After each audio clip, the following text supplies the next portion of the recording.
રેખા જોઉં તો કહી શકું. યશોદાજી કે ભલે, કારણ કે હમણાં જેને જોયું કે લાલો હસવા લાગ્યો, નજર ઉતરી ગઈ, એને શ્રદ્ધા બેહી ગઈ. શિવના હાથમાં આજ હરી, જ્યાં હાથની અંદર ગ્રહણ કર્યા ભગવાન શિવજી એને જોવામાં એટલા લીન થઈ ગયા, ધીરે ધીરે ધીરે સમાધિ લાગવા માંડી. બાલકૃષ્ણ સમજી ગયા જો આ મોટ બાપુને સમાધિ લાગશે તો આપણું હમણાં બધું ખુલી જાય. એટલે એને શેષ શિવના ગળામાં એની સામે જોયું. શેષ સમજી ગયા, ધીરે ધીરે ધીરે ધીરે ધીરે નીચે લલા તરફ આવવા લાગ્યા. લાલો ખોળામાં છે, શિવજી સમાધિસ્થ થાય છે, નાગ ધીરે ધીરે આવે છે. જ્યાં નજીક નાગ આવ્યો, યશોદાજી નો રહેવાનું. યશોદાજી બોલ્યા, शिवजी નું ध्यान गयो, हाँ हाँ बोलो मैया, ए आपके ये सर्प को संभालो, लाले को काट ले. अरे हाँ, टापली मारी नाग ने हेरखो कर्यो. मनोमन शिवजीए कीधुं खारू छुं बापा हमणा. પછી લાલાએ સુરદાસજી છેલ્લી પંક્તિમાં એને આશીર્વાદ આપતા. ભગવાન શિવ સુરદાસને શું આશીર્વાદ આપે, લાલાને શું આશીર્વાદ આપે? તો સુરદાસજી કહે,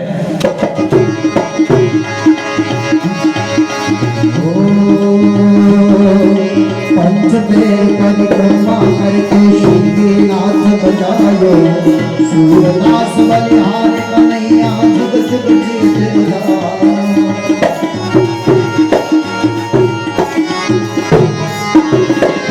पंचदेव परिक्रमा करके श्रीनाथ को बजायो, पंचदेव परिक्रमा शिवनाथ बजायो. सूरदास बलिहारी कन्हैया, सूरदास बलिहारी कन्हैया, जुग जुग जिए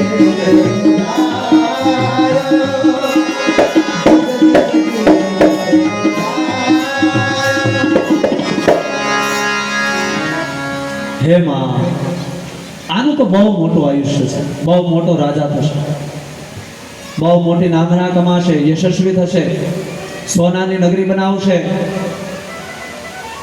યશોદાજીએ કીધું લગ્નનું શું? હવે શિવજી હલવાણા. યશોદાજી કે લગ્ન ક્યારે થશે? શિવજી કે દેવી એવું ન પૂછો, તમે એવું પૂછો લગ્ન કેટલા કરશે, ક્યારે થાય એવું. પણ હવે વિષ્ણુ ભગવાને શિવની સામે કીધું કે આમ જો દયા રાખજો, અત્યારે માને કહી દે 16,108 છે તો એને અત્યારે એટેક આવી જાય. હવે શિવજી બે બાજુ હલવાના, ખોટું બોલી શકે નહીં, કારણ કે શિવ છે, ખોટું બોલાય નહીં અને સાચું કહેવાય નહીં. વચ્ચેનો રસ્તો કાઢ્યો. માં, તારો લાલો છે ને બહુ નાનો છે, થોડોક મોટો, અત્યારે લગ્નની રેખા ન હોય, લગ્નની રેખા થોડોક મોટો થાય ને પછી, એટલે માં એ થોડોક મોટો થાય ને પછી. તો કે હા બાપજી, ઘણા આશીર્વાદ આપ્યા. ભગવાન શિવ, શિવ એટલે પરમ જ્ઞાન, શુદ્ધ જ્ઞાન, દિવ્ય જ્ઞાન જેને જોતું હોય એને શિવની ઉપાસના કરે. અને આપણી બધાની તો કરુણતા એવી છે કે આપણે ઘણા, અમને એવો પ્રશ્ન, અહીંયા તો જો કે બધા બહુ સારા માણસો છે એટલે કોઈ પ્રશ્નો પૂછતા નથી. મેં પહેલા દિવસે કીધું હતું કોઈ પ્રશ્ન આવે તો ચિઠ્ઠી મોકલજો, પણ આપણે તાળીઓ પાડવાની ન આવે, જય બોલવાની ન આવે, પ્રશ્ન પૂછવાના ન આવે, ખોટું મહેનત થાય એવું કામ આપણે કરતા. એટલે આપણા બધાના મનમાં તો બધા એવું ભરાવી દીધેલું છે શિવલિંગ ઘરમાં ન રાખો, એટલે આપણે ઘેર શિવલિંગ ન રાખે.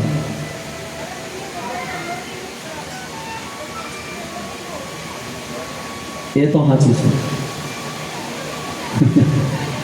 હું તમને આખું વિસ્તારથી સમજાવું. બેને પ્રશ્ન કર્યો, મને ગમ્યો. શાસ્ત્રમાં પ્રમાણ છે. હવે મને સાંભળો, તમારું મેં સાંભળ્યું. જો કોઈ પણ વ્યક્તિએ સનાતન ધર્મનું જે પાલન કરતો હોય, એમાં કોઈ પણ સંપ્રદાય હોય, વૈષ્ણવ હોય તોય ભલે, સ્વામિનારાયણ વૈષ્ણવમાં જ આવે, એ કાંઈ બીજો ધર્મ નથી, એ વૈષ્ણવમાં જ આવે.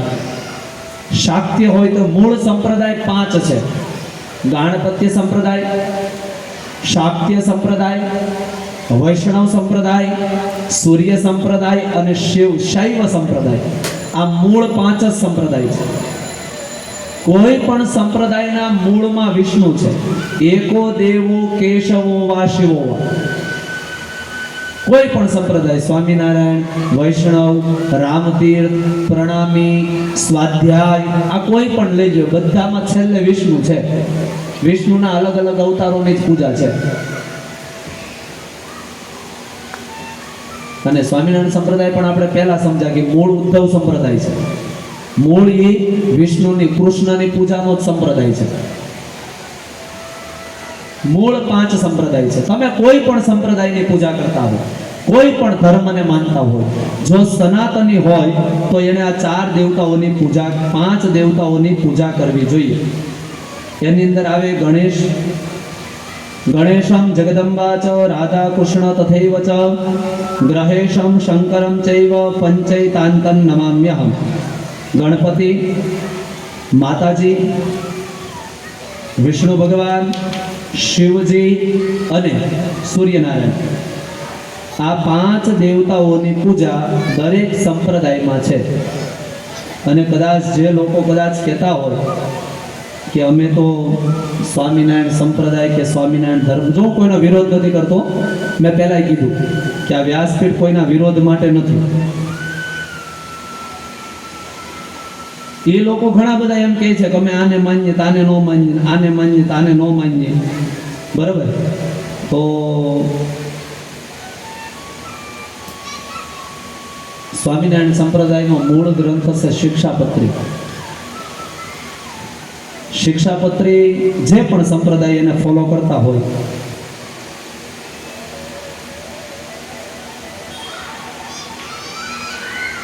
શિક્ષાપત્રીનો 84મો શ્લોક વાંચી લે.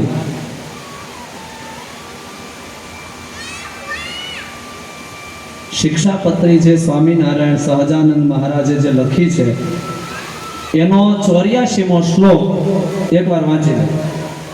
એનો 84મો શ્લોક છે: વિષ્ણુ શિવો ગણપતિ પાર્વતી ચ દિવાકર પૂજ્યતયા માન્યા દેવતા પંચમામકૈ. આ શિક્ષાપત્રીનો છે સ્વામિનારાયણ સંપ્રદાયની. મૂળ સંપ્રદાય સહજાનંદ સ્વામી લખે વિષ્ણુ, શિવો અને પાર્વતી 3. વિષ્ણુ, શિવ, પાર્વતી, ગણપતિ ચ દિવાકર.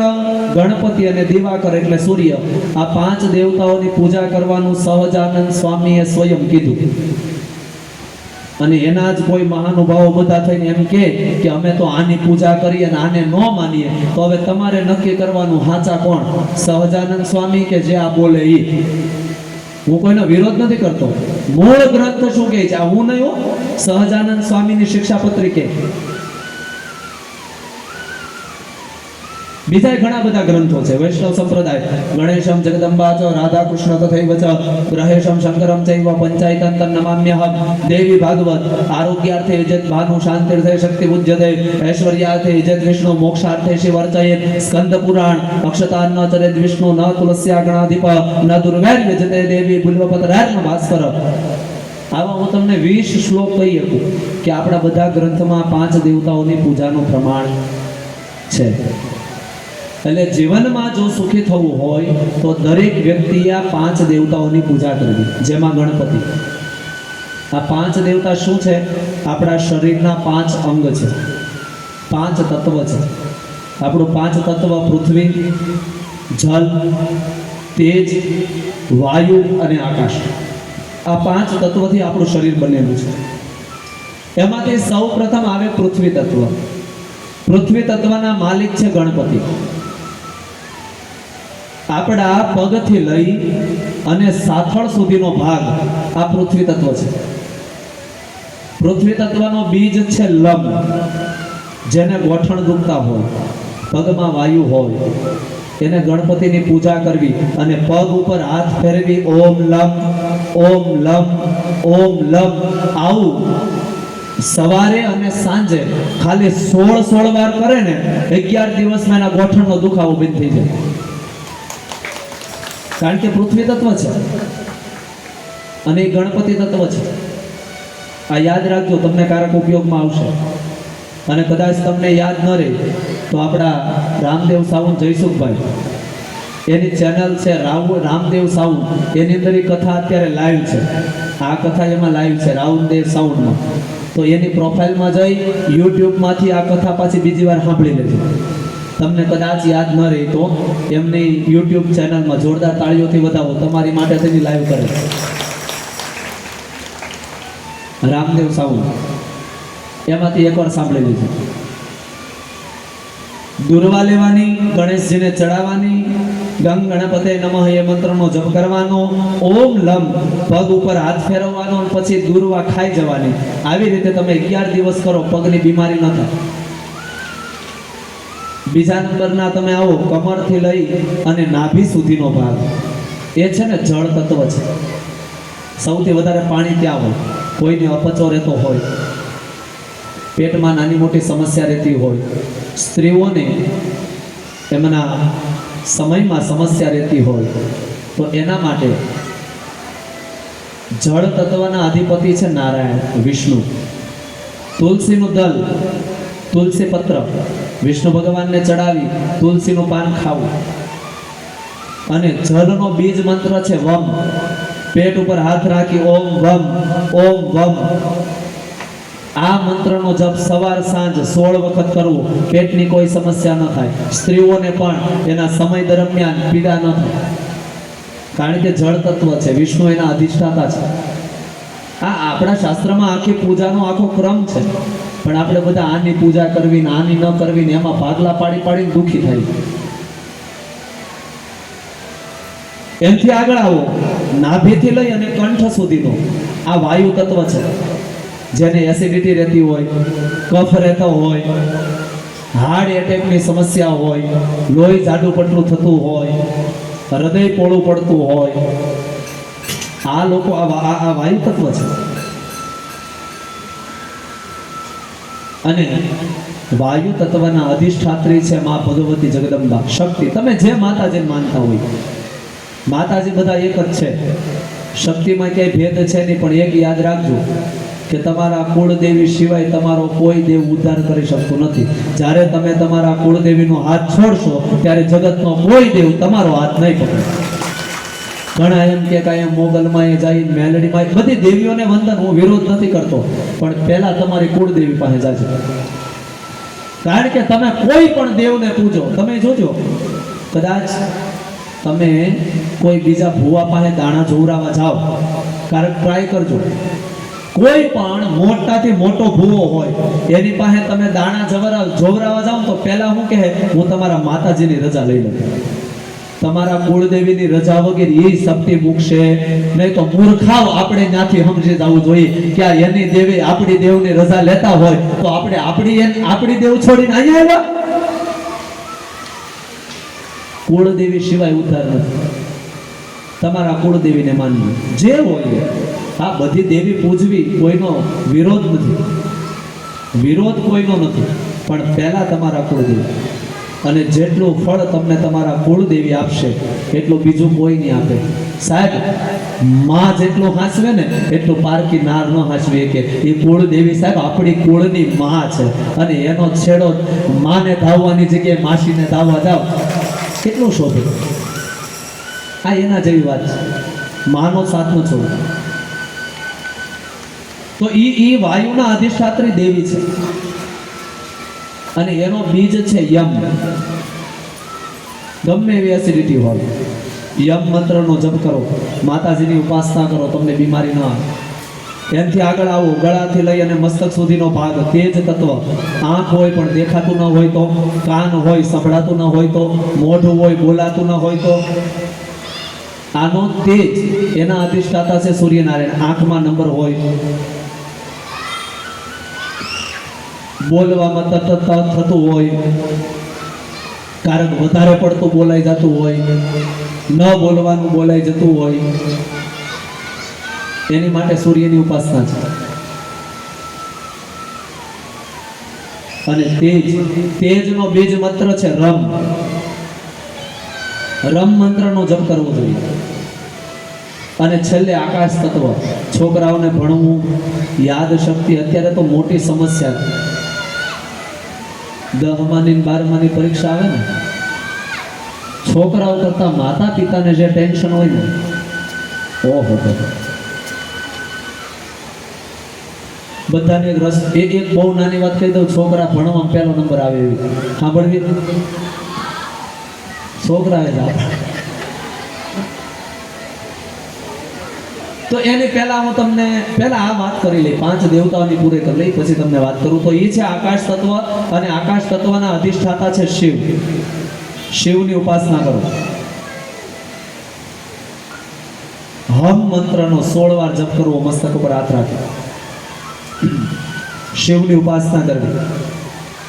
છોકરામાં યાદ શક્તિ વધશે. અને બીજું, તમને પ્રશ્ન પૂછવામાં આવે, ભાઈઓને વધારે યાદ રહે કે બહેનોને? બહેનોને રહે. પિયર ગયા હોય ત્યાં તમે પૂછો કે ઓલું ક્યાં પડ્યું, તેમ કે કબાટના ત્રીજા ખાનામાં ઓલી કેસરી કલરની હાડી છે એની હેઠે 2,000ની નોટોનો થપ્પો પીડ્યો છે. હા, ઘણી બધી વસ્તુ અમે અમારા ઘરનું કહેતા હોય ને, તમારી પાસે એવું બહુ, એટલે બહેનોને એટલું યાદ રહે. કેમ? તો કે બહેનો ભલે આમ કે આમ કપાળમાં ચાંદલો કરે. અમને ઘણા કે દાદા તમે આખી કથા આમને કંઠસ્થ વાંચો, એટલા શ્લોકો તમને મોઢે, એટલું યાદ કેમ રહે? પણ જોજો, બ્રાહ્મણ હંમેશા કપાળમાં તિલક કરે. તમારા બાળકને ભણવામાં હોશિયાર કરવું હોય ને, તો સવારમાં નિહાળે જાય ને કમસે કમ ચાંદલો કરીને મોકલજો. અને અત્યારે આપણે એટલા બધા સુધરી ગયા, ચાંદલો નથી કરતા. હું એકચ્યુઅલીમાં ચાંદલો કરું તો લોકોને વિચારવું હોય વિચારે. લોઢી કપાળિયા થઈને આપણે ફરીએ, પછી એમ કે અમારા હિન્દુ ધર્મ ઉપર બધા આમ બોલે, ડોહા બોલે જ ને, આપણે સંપ્રદાયનું શું પાડીએ છીએ? છોકરાઓ તો ઠીક, મોટાઈ ચાંદલો નથી કરતા. કમસે કમ કપાળમાં ચાંદલો કરીને તો નીકળો, તમારા બુદ્ધિની પૂજા કરો. બીજું કાંઈ ન કરો તો કાંઈ નહીં, મંદિરે જવાની જરૂર નથી, ચાંદલો તો કરો. ચાંદલો કરશો ને, તમને કેટલા ફાયદા થશે તમને ગણાવું. પહેલું, તમારા કોઈની હારે ઝઘડો થાય ને, કદાચ તમારા માથામાં ચાંદલો હશે ને, તો સામેવાળો અપશબ્દ તમને નહીં બોલે. આ જોજો, અપશબ્દ બોલતા વિચાર કરશે. પછી આપણે જ્યાં રિંગ રોડ ઉપર જ્યાં લારીઓ ઊભી રહી, કદાચ તમને ને લારીએ ઊભું રહેવાની ઈચ્છા થાય ને, તો ચાંદલો તમને રોકશે કે કપાળમાં ચાંદલો છે, આપણે અહીં ન ઊભું રહેવું. તમને કોઈ બેન દીકરી જતી હશે, એની સામે કદાચ ખરાબ દ્રષ્ટિ જશે ને, તો આપણને આ ચાંદલો ના પાડશે, કપાળમાં ચાંદલો છો, કદાચ જોહે તો આપણને કેવું લાગે? હે, આપણે આ ન કરાય. સાહેબ, એક ચાંદલો કરવાથી આપણી કેટલી મર્યાદા જળવાય. એટલે તમારે તમારા ઈને સીધી લાઈન ઉપર લાવવું હોય તો ખાલી એટલું કહેવાનું, ચાંદલો કરીને નીકળો ભાઈ. કારણ કે આપણે આપણી સિવાય કોઈનું માનતા ન હોય. જનકભાઈ, આ જો અમારા જનકભાઈ રોજ ચાંદલો કરીને આવે. નહીં, ખરેખર તમારા બાળકોને, અને હું તો એમ કહું બધાએ, બીજું આપણે કાંઈ ન કરીએ તો કાંઈ નહીં, આપણા સનાતન ધર્મનું એક પ્રતીક. અને આ વડીલો બેઠા ને એમ પૂછો, પેલા ખેતરમાં હળ આંકવા જતા, અથવા તો વાવણી કરવા જતા, અથવા તો દીકરાનું